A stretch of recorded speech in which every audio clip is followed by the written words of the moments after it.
cuello, pero no el cuello uterino, que ahorita encima.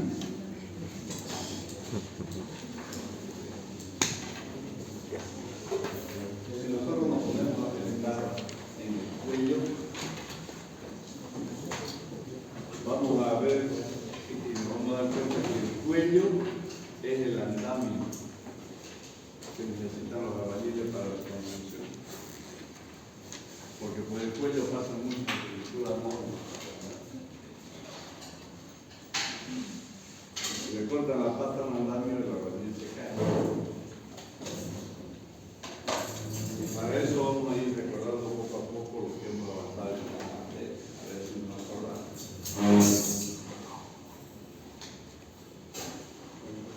Dámele un impulsito. Está muy pixelado.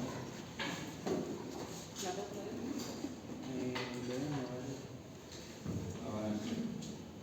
Ya.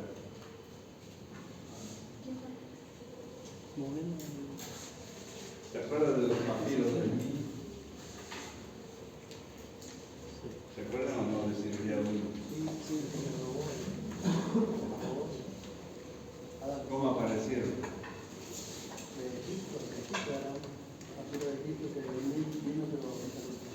Se lo robaron. Este era un libro de tratado de medicina, lo robaron. Y un egiptólogo lo compró, llamado Erwin Smith, 5.000 años antes de Cristo. Ya se hablaba de la patología, o de las heridas del cuello. Este cuello, ustedes saben que une el tórax con la cabeza. Y pasan por ahí muchas estructuras móviles, glándulas, vasos, nervios, vía digestiva, vía aérea. Y si nosotros nos ponemos a pensar en cada una de estas estructuras, vamos a saber y nos vamos a dar cuenta que realmente el trauma del cuello es muy difícil su manejo. Y para eso vamos a recordarnos también de la anatomía del cuello. La anatomía del cuello y la anatomía inguinal son la parte de la anatomía más difícil que hay. Porque existen muchas estructuras, igual que la región inguinal. Tan difícil es, estoy seguro que no se acuerdan cuál es el triángulo de Hasselhoff. ¿Cómo está formado el triángulo de Hasselhoff? Ligamento inguinal, vaso de peaje, borde externo del abdomen recto, anterior de los El recto de o sea, el tendón conjunto. Le pasa el tendón conjunto. ¿Y qué estructura hay al medio?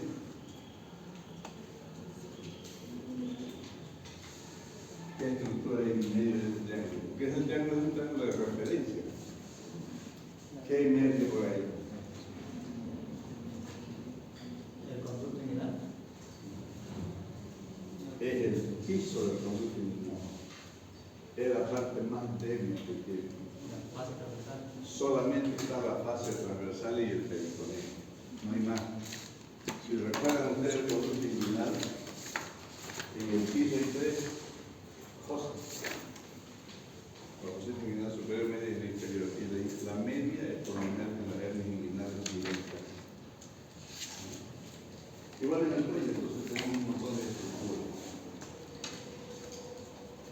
¿Se acuerdan de Ambrosio Paré? Alguien me preguntaba, ¿por qué dan historia de la medicina, historia de la cirugía? Si no sirve. ¿Se acuerdan de don Ambrosio Paré? ¿Quién era don Ambrosio Paré?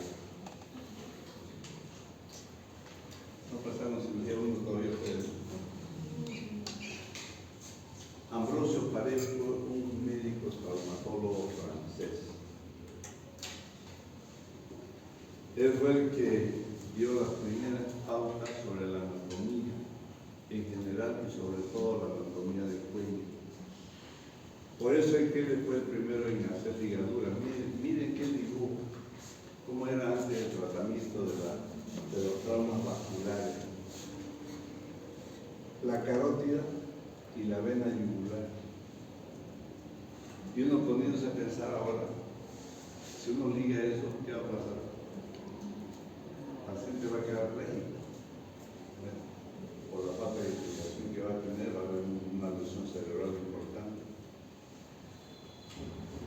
Y el paciente que ligó sobrevivió. Entonces él, estudiando, ¿por qué no pasó nada en el cerebro? Por las inmensas colaterales que tiene.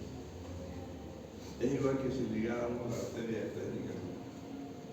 El vaso no se va a necrosar, porque tiene la irrigación dada por los vasos cortos.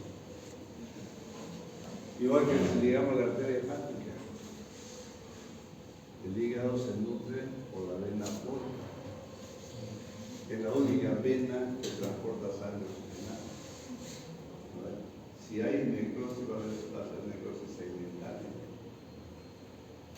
Entonces, lo mismo en 1803 ya Fleming realizó el mismo procedimiento para comparar si lo que Ambrosio Paredes decía era cierto, y vio también la misma supervivencia. Entonces, si nosotros recordamos lo que es anatomía, vemos que en ciertas partes de nuestro organismo hay muchos más colaterales que en otras. Igual que las arterias y las venas tienen sus colaterales. Por ejemplo, una trombosis venosa profunda, sobre todo las que están en la parte superior, te van a dar mucha sintomatología. Y va a aparecer la famosa flegmasia alba dolens y la flegmasia cerulea dolens. Flegmasia alba dolens, ¿qué significa? Un edema blanco doloroso. Y la flegmasia cerulea dolens es un cuadro más avanzado, que es el mismo edema, pero marmóreo, con signos ya de química. Flegmasia cerulea dolens. Entonces, piensen ustedes que antes ligaban, no reparaban, ligaban. Y en algunos casos daban resultados, pero en otros no. En la Primera Guerra Mundial se optó por un manejo conservador. Ni ligaban ni exploraban. Dejaban que si era grave, que morían. Y la mortalidad de esos pacientes llegó al 18% en la Primera Guerra Mundial. Las guerras, si bien fueron demasiado destructoras, sirvió para algo, para experimentación.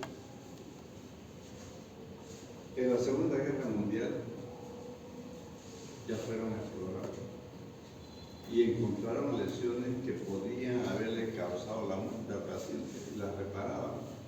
Y miren, la mortalidad bajó al 7%. Entonces la guerra sirvió para eso. Los soldados, ¿cómo estaban en la guerra? ¿Cómo están en los cuarteles? Así.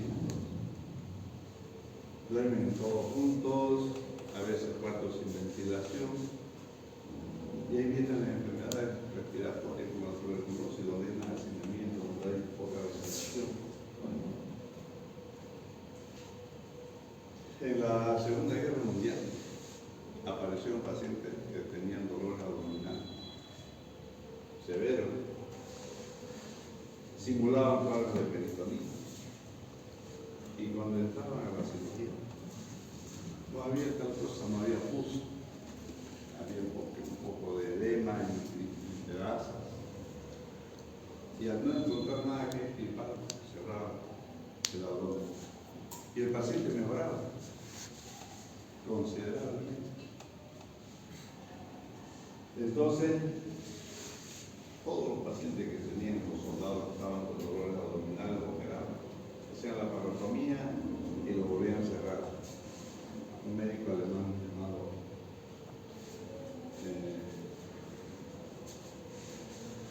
Spencer Watt descubrió que el bacilo de la tuberculosis se moría al exponerlo a la luz o al aire. ¿Qué es el bacilo? ¿Es aeróbico o anaeróbico? Entonces se moría. Entonces, esa técnica, a todos los pacientes soldados con dolor abdominal, los abrían, los cerraban, ventilaban, le daban luz y los cerraban. Entonces, por eso digo yo que las guerras, si bien destruyeron mucho, pero también sirvieron de experimentación. Y este fue el caso de los pacientes que exploraban, algunos ligaban, pero la mayor parte buscaba la reparación de las heridas vasculares. Fogelman en 1956, ya cerca, por acá cerca, ya en nuestra época, él decía que todo paciente que tenga una herida en el cuello, que sea lesionado el músculo cutáneo o plastima del cuello, debería ser explorado. Pero, fíjense el error que había, pero a pesar de eso tenía buenos resultados. Entre el 30 y el 89% de todos aquellos pacientes que eran explorados y presentaban lesiones de plasma, hasta el 89% eran exploraciones como decía la Bardomila, no tenían nada. Pero 30% tenían heridas. Entonces no hacían ligaduras, no hacían reparación. Aquí nos vamos a acordar un poquito. Ustedes me van a ayudar a hacerlo más fresco que el dinero. En memoria de en el día 28 de la vida millonaria empezaron a formarse los alcoholitos que llevaban a los alcoholitos. Pero paralelo a eso, aparecieron las bolsas faríngea. Miren, nosotros en este slide nos vamos a dar cuenta que realmente la región del cuello es demasiado importante y demasiado complicada en su manejo. A la quinta semana, las yemas pulmonares se comunican con el intestino anterior y al fusionarse forman el tabique traqueoesofágico, dividido por una porción dorsal que es el esófago y la porción ventral que es la tráquea. Por eso, para el manejo de los pacientes con traumas de cuello, se comprueba por eso que ahora hay una especialidad, cirugía de cabeza y cuello. Y en Santa Cruz creo que está solamente al entender la formación de esta estructura, ya nosotros nos lleva a pensar que el manejo tiene que ser muy serio, muy meticuloso y muy específico de cada una de las lesiones. No nos olvidemos, jóvenes, que en la parte inferior del cuello comunica con una estructura, con un espacio demasiado delicado que es el mediastino. ¿Qué tiene el mediastino? Tejido de rodar laxo, que ante la pequeña infección se inflama completamente como prender el fuego para hablar. Y las mediastinitis son mortales. En menos de 48 horas el paciente se muere, si no es tratado oportunamente.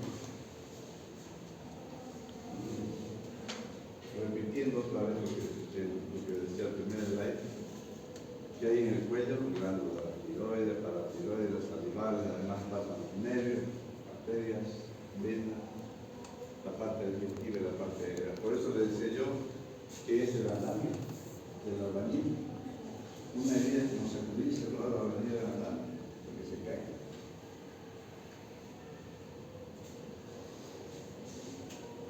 Estas dos fases nos van a dar a entender exactamente cuáles son las funciones que tiene cada una de las estructuras que hay en el cuerpo. Fascia, una fascia demasiado delgadita, ya no debe ser importante. Si cuando nosotros abrimos abdomen, por ejemplo, en una cirugía de apéndice, pues, nosotros decimos cuáles son las capas: piel, tejido celular subcutáneo, aponeurosis, músculo peritoneo. Pero nos olvidamos de estas que hay en el organismo, que son las fascias. Por ejemplo, en una incisión para apéndice vamos a encontrar la fascia de Camper y la fascia de Scarpa. que dividen al tejido celular subcutáneo en espacio. Igual que esta fase, que recubre la fase superficial, todo el músculo cutáneo del cuello facial. Y la profunda reviste el trapecio, el esternocleidomastoideo y limita la región supratraqueal con la traqueolaringe. Miren tantas estructuras en un pequeño espacio. Y estos pequeños espacios son los que se llenan con sangre y nos dan los hematomas que son compresivos a las otras estructuras. Yo les comenté antes de que cuando uno hace una cirugía de tiroides, dentro de las indicaciones o prescripciones médicas que hay en la historia clínica, uno tiene que poner que debe haber un equipo de sutura en su mesa del paciente. ¿Por qué? Porque un pequeño hematoma en estos pequeños espacios significa la vida del paciente. ¿Por qué el equipo de curación? Porque usted va a soltar los puntos para dar campo a ese hematoma que está comprimiendo la estructura noble del paciente. Entonces estas fases son importantes. Para ello, Saltea en 1976 divide al cuello en zonas. ¿Por qué será tan importante? Son 3 zonas. Y cuando ustedes escriban en los 3 clínicos que tienen internado las lesiones del cuello, siempre pongan en qué zona están. Zona 1, zona 2, zona 3. Y quien lo escuche va a ver el propósito de eso. Y vamos a nombrar cada uno, vamos a invitar a cada uno. La zona 1 es la zona comprendida entre la horquilla external y el borde inferior del cartílago cricoides. Cartílago por la horquilla external hasta el cartílago cricoides. ¿Y qué estructura hay? Un montón de vasos subclavios, venas, arterias, carótidas, tráquea, hiloides.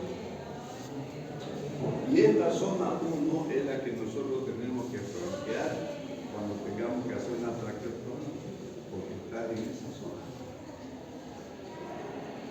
La ventaja que tenemos es que la tiroides tiene 3 medios de irrigación. La tiroides superior, la media y la inferior. Y la parte intermedia solamente es irrigada por las pequeñas colaterales que tiene. Por eso es que podemos ligar la tiroides inferior para retraer entregando la tiroides y poder realizar la traqueotomía. No hay ningún riesgo para nada. La zona 2 es desde el cartílago cricoides hasta una línea imaginaria que pasa por ángulo de la mandíbula o como otro punto de referencia el cartílago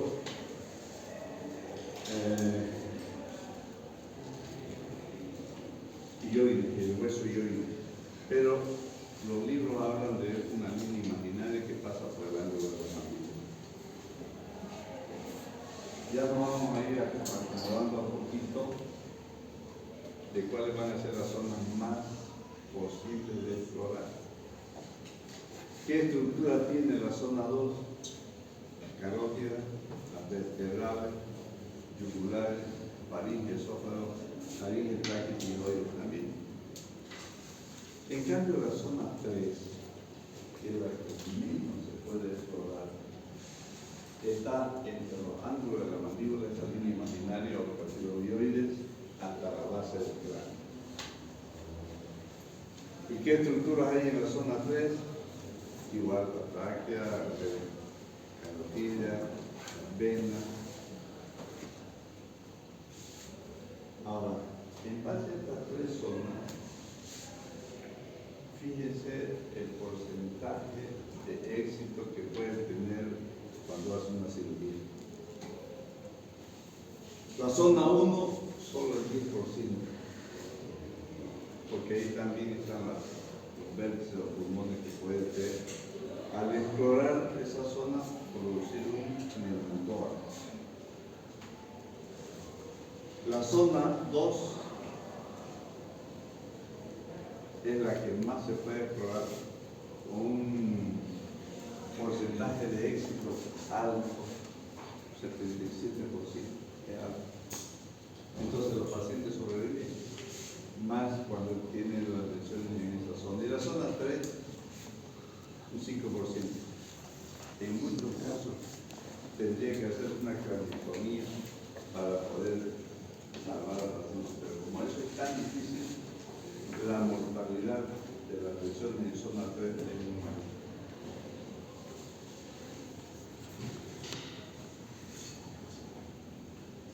Ahora, cuando hablamos de ¿qué es cinemática? ¿Qué entienden por cinemática? ¿Qué será la cinemática del trabajo?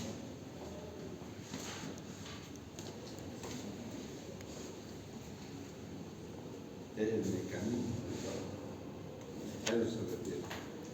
Alta velocidad, caída de altura, sobre qué superficie cayó, con qué se hizo, eso significa cinemática del trabajo. Entonces, cuando hablamos de la cinemática tenemos que acordarnos de la envoltura, que es la envuelve del cuerpo. Vamos a hablar de estos recubrimientos que es la piel, que es la parte cutánea, el músculo que es muy delgado, la fascia y la parte ósea. Esas son las estructuras. Cuando hablamos de cinemática, para ver qué estructura está lesionada y con qué se hizo. Si es un trauma abierto, si es un trauma cerrado, si es por elemento pulso cortante, si es por proyectil de arma de fuego. Cada una de estas lesiones o de estos agentes causantes de la lesión tienen diferentes connotaciones.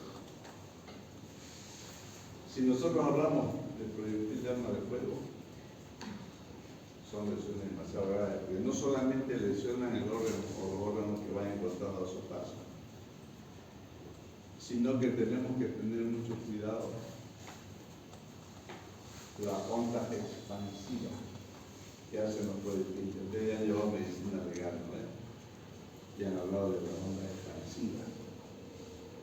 Si el proyectil pasa cerca a una vena, una arteria, le va a producir una lesión. Y ese paciente va a ser un pseudoaneurisma.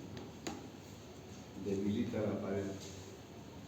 En cambio, los traumas penetrantes por arma blanca o elemento punzocortante solamente lesionan los órganos que encuentran a su paso. Los traumas abiertos son más frecuentes y son más fáciles de diagnosticar y de controlar. El trauma por proyectil de arma de fuego se dice que es discontinuo. ¿Por qué es discontinuo? Porque si encuentra un obstáculo a su paso se desvía. Si encuentra, por ejemplo, un hueso, se fragmenta el proyectil y va a lesionar otras estructuras que están cerca. El trauma cerrado es menos frecuente y es más de difícil diagnóstico. ¿Y en qué nos vamos a basar en eso? En el hematoma pulsátil y expansivo. Si es un hematoma que usted ve que está creciendo y le pone la mano y siente que coincide con los latidos cardíacos, ese hematoma es causado por una arteria. Por eso es que nosotros nos vamos a valer nuestra propia herramienta, nuestras manos y nuestros ojos para poder hacer diagnóstico. No tenemos en nuestro país centros especializados. Todos salimos clínicos y como clínicos tenemos que hacer diagnóstico. La contusión también puede producir desgarro vascular. Va a producir ruptura de la vía aérea, aunque parezca raro, pero la lesiones o los traumas contusos producen grandes lesiones que también debilitan la pared de los vasos y pueden hacer pseudoaneurisma.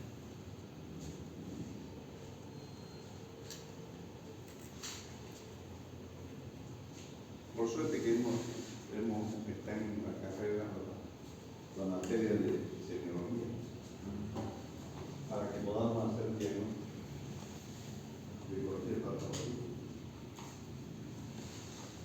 Y la inspección es lo primero que nos hace. No solamente inspección del abdomen, inspección de cualquier parte de su cuerpo. Ustedes van a ver qué tiene y van a sospechar que pueden encontrar.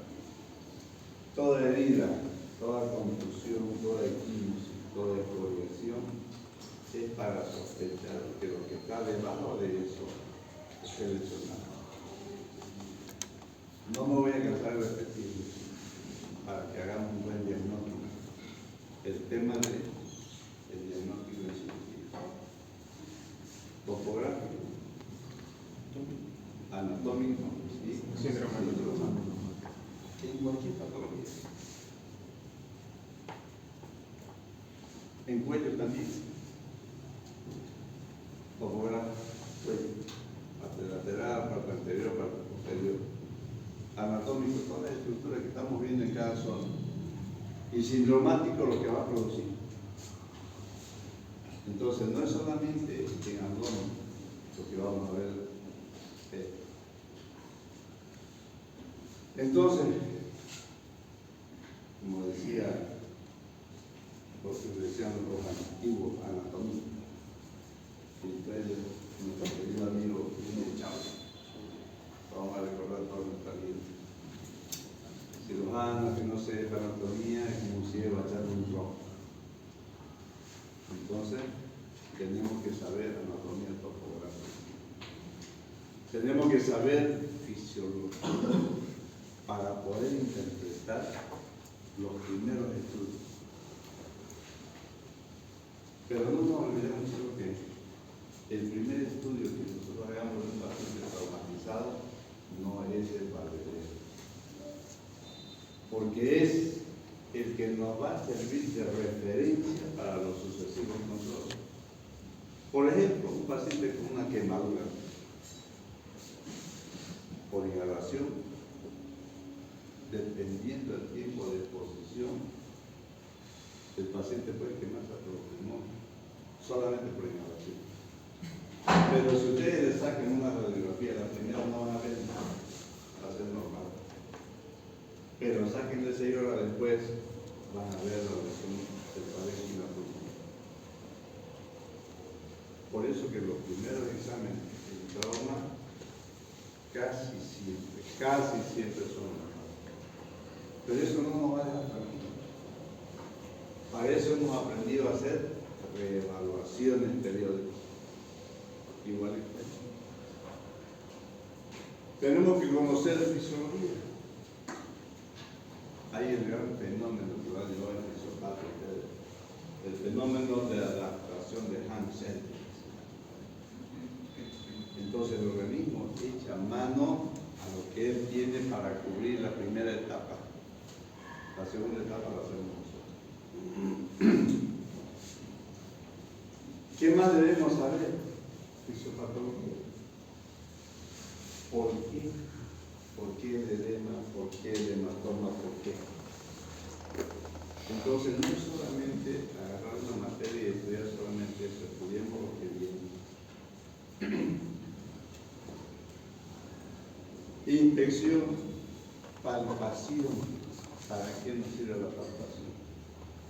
Para ver si hay crédito. Si hay crédito, ¿en qué vamos a pensar?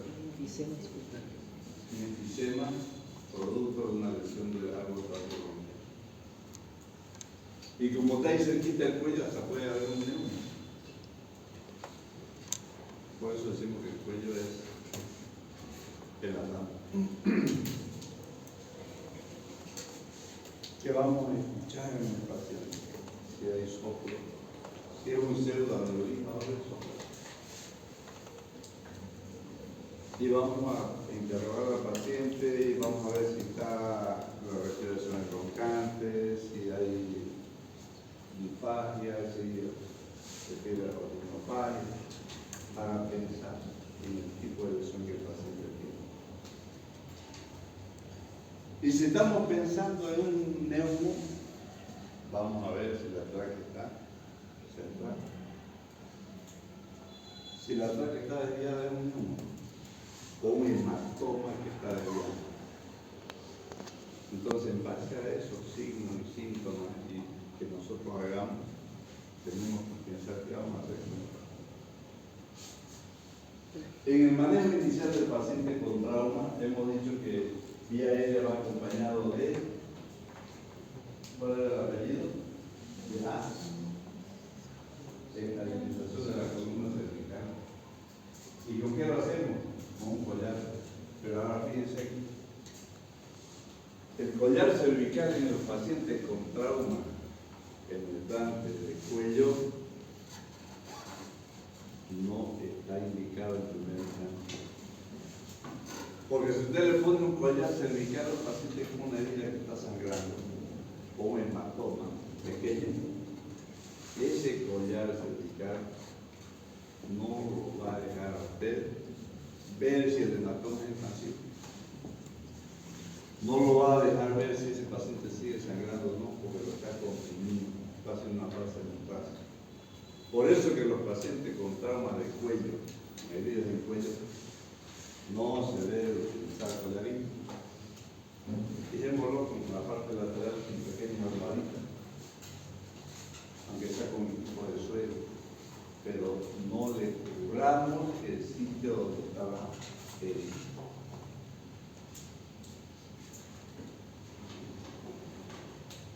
Siempre hablamos de la vía aérea y en este paciente no va a ser la excepción. Tenemos que ver si la fosa nasal o la boca no está cubierta con algún cuerpo extraño que le impida respirar bien.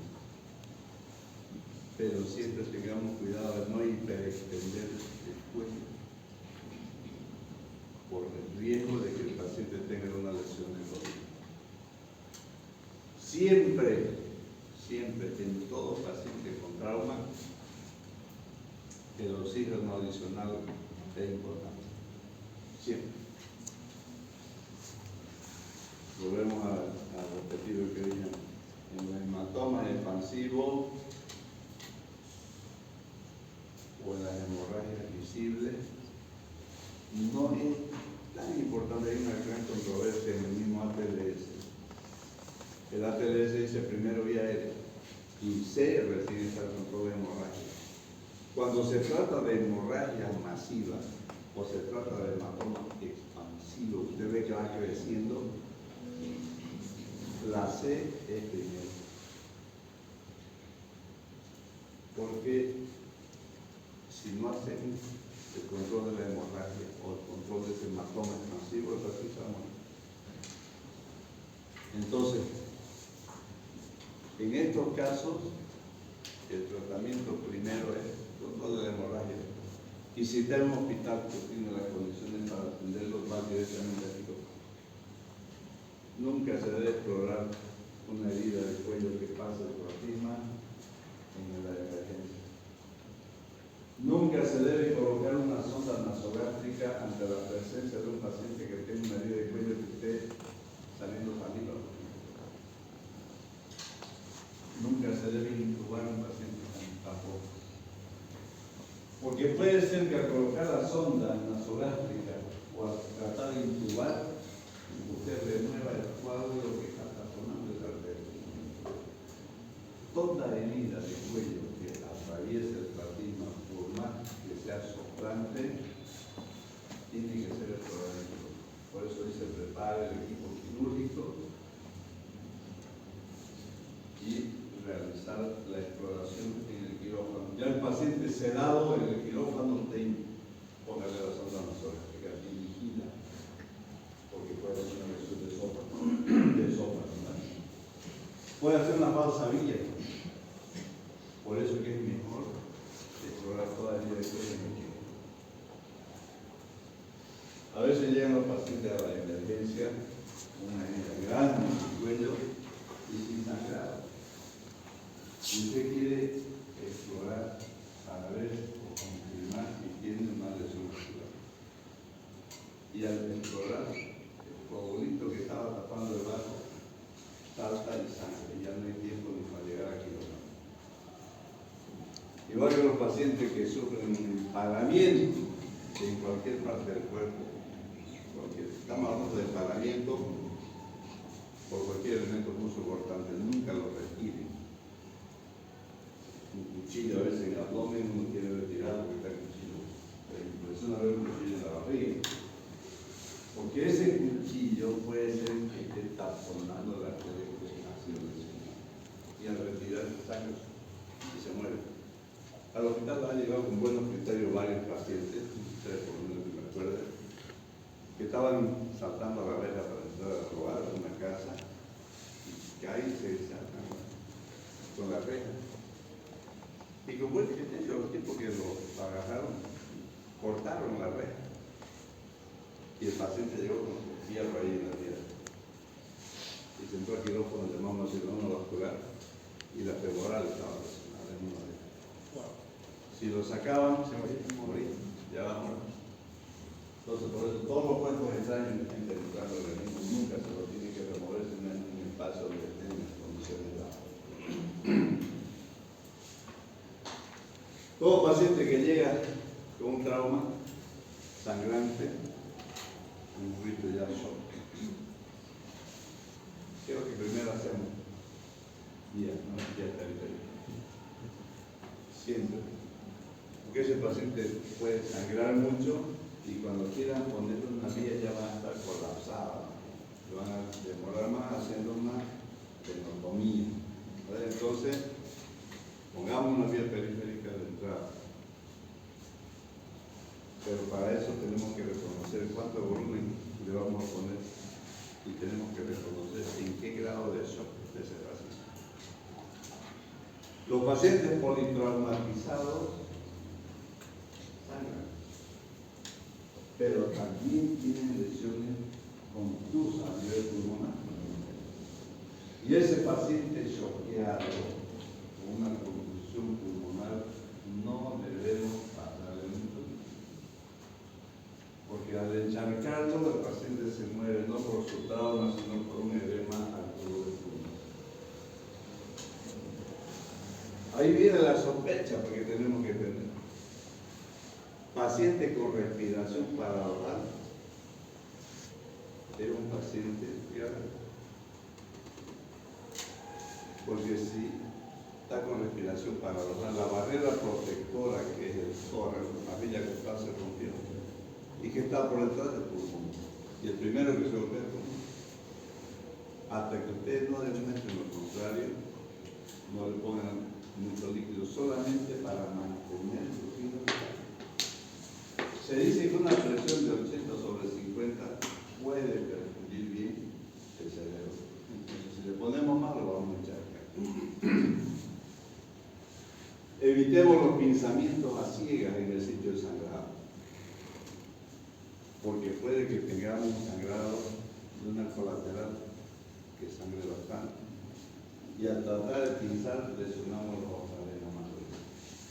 Entonces, ¿cuál es la mejor parar una hemorragia? Compresión interna. Hagan una compresa, una toalla y comprima sobre el lugar que está sangrando. Cuando ustedes manejan un paciente, cuando vayan a su provincia, son ustedes los que derivan al paciente, son ustedes los que acompañan en la ambulancia. No se venga charlando con el chofer, ¿verdad? Vaya a hablar a su paciente, porque usted tiene que ir revisando si sigue respirando bien, si no ha cambiado su voz, si se vuelve cada vez más ronca, si el paciente empieza a presentar más hematoma. Entonces son ustedes.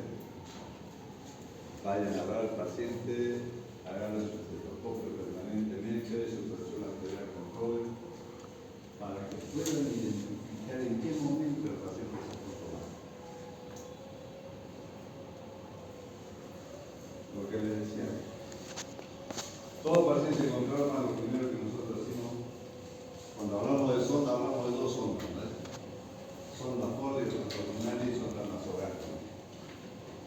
Pero en estos casos, con un trauma penetrante del cuello, que tenga salida,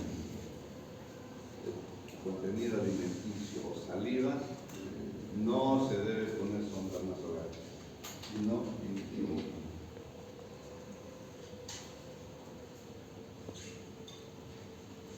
Porque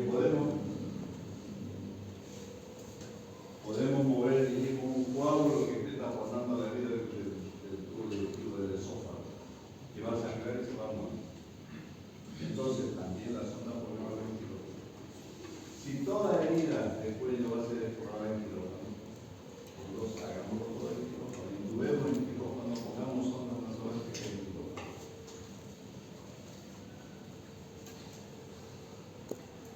Varias cosas tenemos que ver en todos los pacientes con trauma de cuello. La parte respiratoria, los trastornos de la voz, la respiración ruidosa que puedan tener. ¿Qué es la traumatomía? ¿Saben qué es la traumatomía?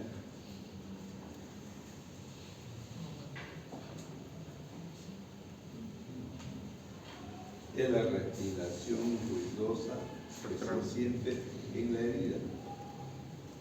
Toda herida contusa o por arma de fuego, por arma blanca, siempre deja un espacelo, unos flecos.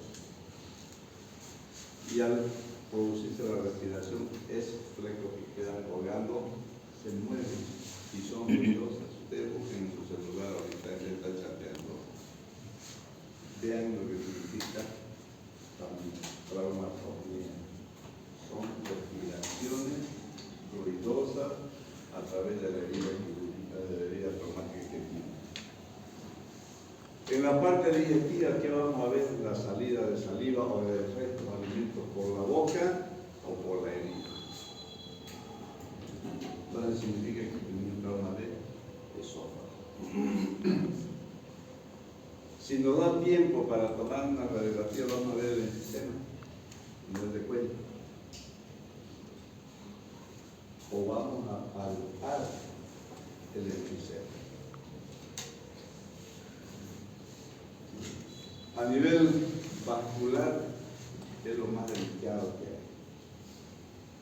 hay. Hematomas expansivos, hemorragia activa. Si ese hematoma es limitado, es pequeño, y ese hematoma pequeño es el que no nos deja dormir, porque tenemos que estar controlando a ver si expande o no. Puede limitar por algún tiempo, y si usted le pone más líquido para mejorar su circulación o mejorar su presión, se va a sangrar. Por eso que las lesiones vasculares hay que manejarlo con poco volumen.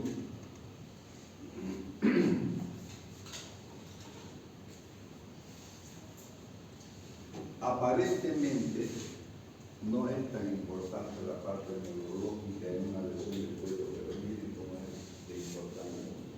¿Qué tenemos que tener en cuenta? Déficit neurológico del paciente, pero que no tenga antecedentes de un trauma craneoencefálico. ¿Por qué tiene? Por la hipoxia, por el edema cerebral que va a presentar el paciente, por la hipoperfusión visual que tiene. Entonces vamos a ver que ese paciente no es la causa, no tiene el trauma. ¿Dónde está el problema? En la lesión del cuello. Y no solamente va a lesionar la parte neurológica superior, sino también puede presentar al paciente todas las lesiones o todos los signos pueden encontrar de un paciente con un trauma regimedular. Pleguía, priapismo. Entonces, el cuello no solamente es la parte vascular, sino también la parte neurológica. Todo paciente que llegue con un trauma por encima de los hombros, así sea escoriación, así sean pequeñas raspaduras, es sospechoso de que tenga una lesión de columna cervical. Todo paciente. Quizás sea lo único que podamos encontrar para hacer un buen diagnóstico posterior. sea esa pequeña expoliación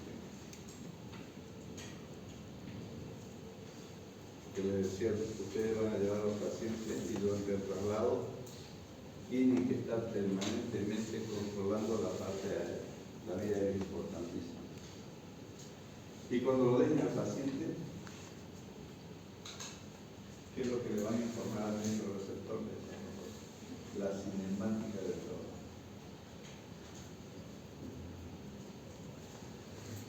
Si ya han presenciado una visita de paciente con trauma en residencia que presenta, dice, caída de 2 metros de altura sobre superficie rígida o sobre superficie blanda. No es lo mismo caerse sobre escombro que caerse sobre arena. A eso se refiere la cinemática del trauma. Usted va a llegar al hospital, va a decir un paciente que tiene tantas horas de evolución, que sufre caída de la altura de 2 metros sobre el hombro. Eso ya significa para nosotros gravedad, porque han caído sobre la superficie rígida.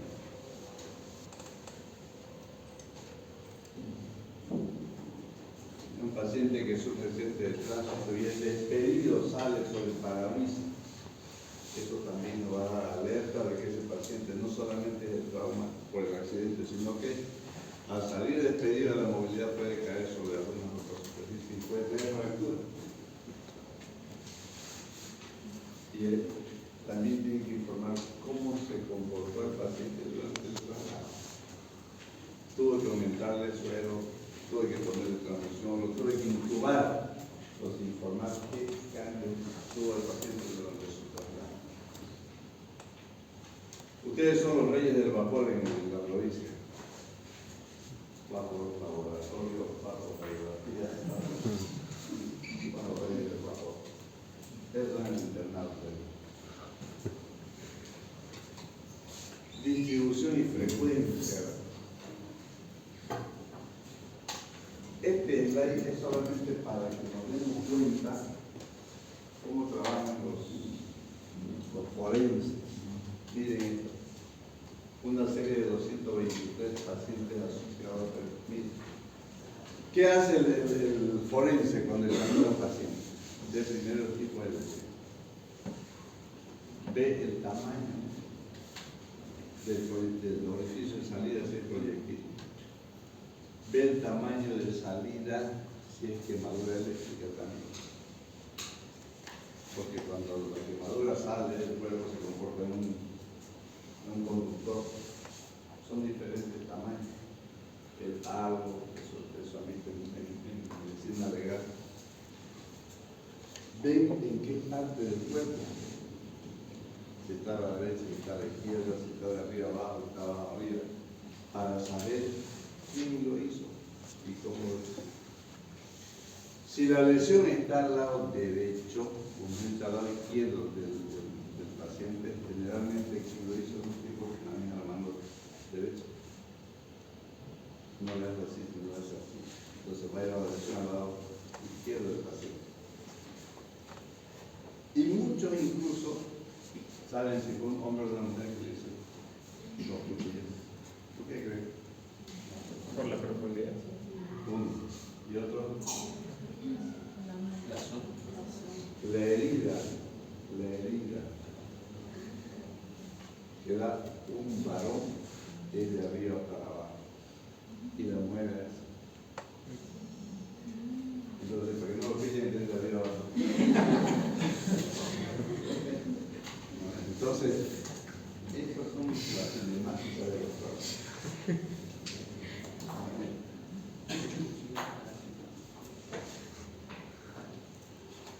La mortalidad de los pacientes con traumas es muy alta. Y sobre todo si están en zona 1 o zona 3, que son las muy poco exploradas.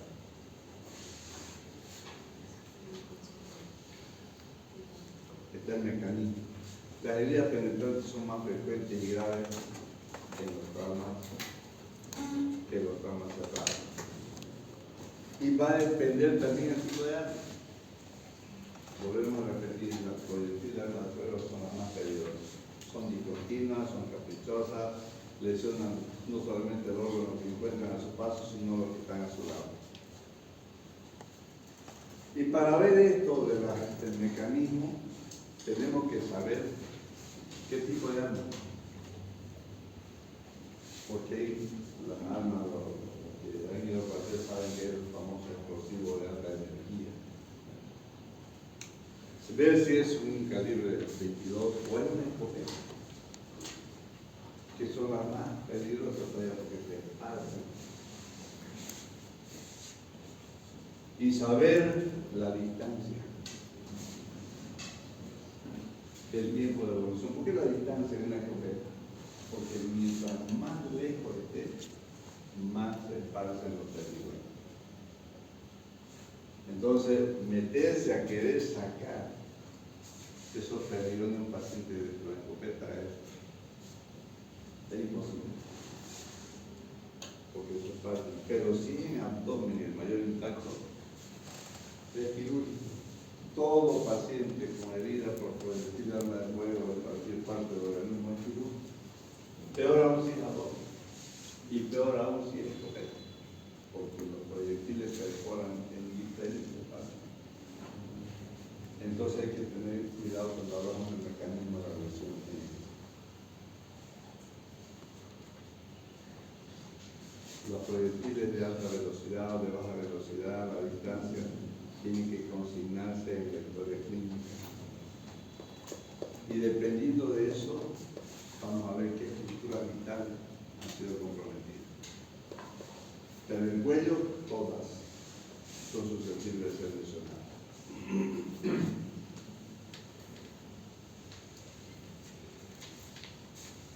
Punto crítico en el manejo inicial. Comenté hace rato de que antes se hablaba mucho de la ABCD, ahora ya hay una X antes para eso. Para las hemorragias masivas.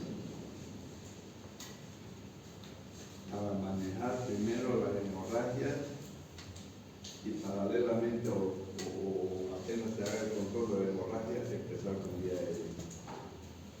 Por eso se cambió la nomenclatura de la TBS. Controlar la hemorragia en caso de hemorragia examinante. Y después recién la vía aérea. Pero ¿cuánto tiempo van a tardar en controlar la hemorragia examinante? Ni 30 segundos. Compresa, trapo, toalla, lo que sea, y comprimen la zona. Entonces tampoco vamos a dejar mucho tiempo sin respirar al paciente. La inmovilización es válida en caso de traumas cerrados, que no en traumas abiertos, porque dificulta el manejo de la visión. Evaluación, estudios, diagnósticos. Somos clínicos. Entonces hagamos el examen clínico, hagamos el diagnóstico clínico. Hasta en la historia clínica pues nos enseñan por eso. Decimos interrogatorio, examen físico. La primera parte de la historia clínica. Y ya con el diagnóstico presuntivo de aquí vamos a sacar exámenes complementarios. Entonces tenemos que hacer diagnóstico clínico. Imagínense ustedes que tengan un pueblito donde no hay nada, apenas un laboratorio, un hemograma pueden hacer. ¿Cómo van a informar al médico receptor?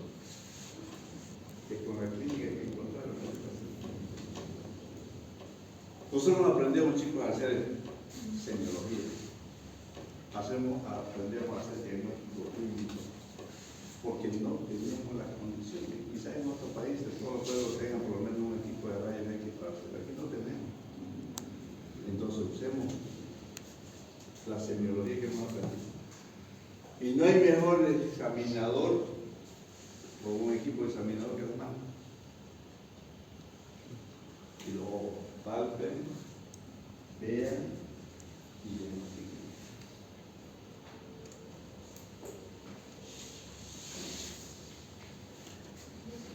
Entonces, ¿qué es lo que primero deberíamos pedir? De un hemograma. Si estamos ante un paciente con una herida que está sangrando, un hemograma. Pero vuelvo a repetir que el primer examen no es real por el fenómeno de adaptación que tiene el organismo. Echa mano a su depósito para que no haya cambios. Pero ese primer examen es un parámetro para lo que viene después. Los exámenes complementarios, si lo tiene que hacer, pero ese examen que no retrase el trabajo del paciente. No le van a mandar a hacer una tomografía que va a demorar hasta que llegue el técnico, le hagan el estudio. El paciente puede perder mucha sangre, puede morir hasta eso. La cirugía abreviada o el tratamiento abreviado de un paciente es hacer lo mínimo o hacer lo máximo en el menor tiempo posible, sin retrasar tiempo en exámenes complementarios.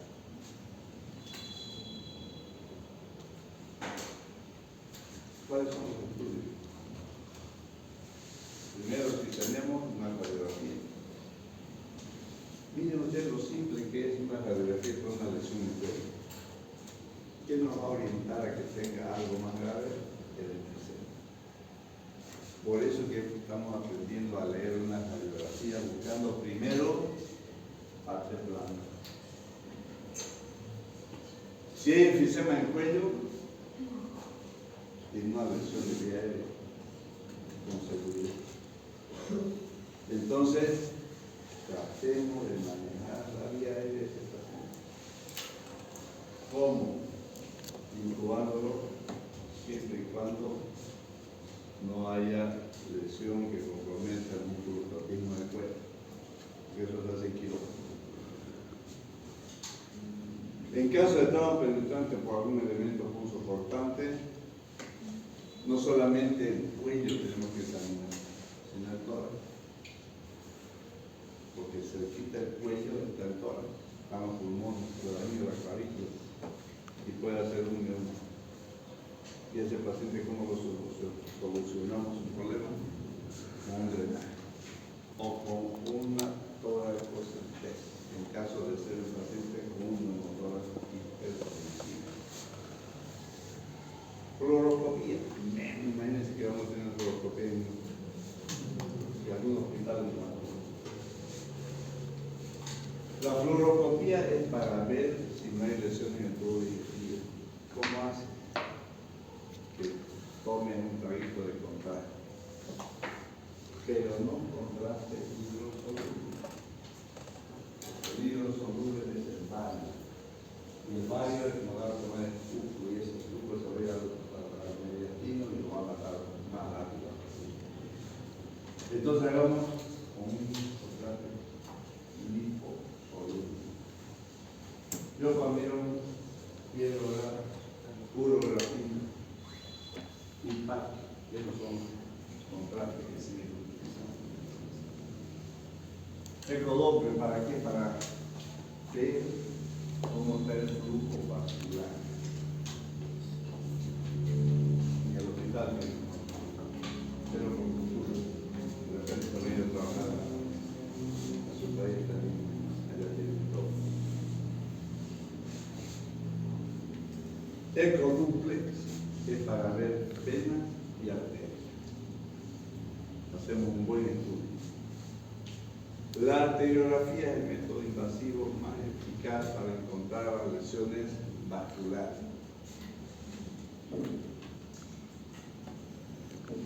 Y dependiendo de la arteriografía, vamos a pensar en el tratamiento y en el pronóstico. Porque dependiendo si estamos en zona 1 o zona 3, el pronóstico es sombrío.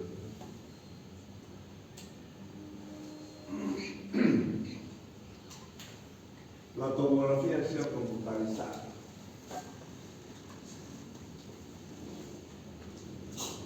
¿Y quiénes debemos hacer? Pero con quiénes podemos encontrar lesiones en nuestra tomografía. Los pacientes que son pequeños. Un enfisema, un pequeño hematoma no expansivo. Es un paciente que requiere una tomografía para ver dónde está el problema. Mejor es con contraste, Pero si es un contraste, ¿qué vamos a pedir para no cometer más riesgo o para no producir más lesiones al paciente? ¿Qué le pedirían? Si van a hacer un estudio con contraste, la función renal. No deben, no pueden hacer un estudio con contraste si su cuerpecimiento está gaseoso. Así sea una insuficiencia renal, que es por falta de aporte. La endoscopía para ver la esterilidad de la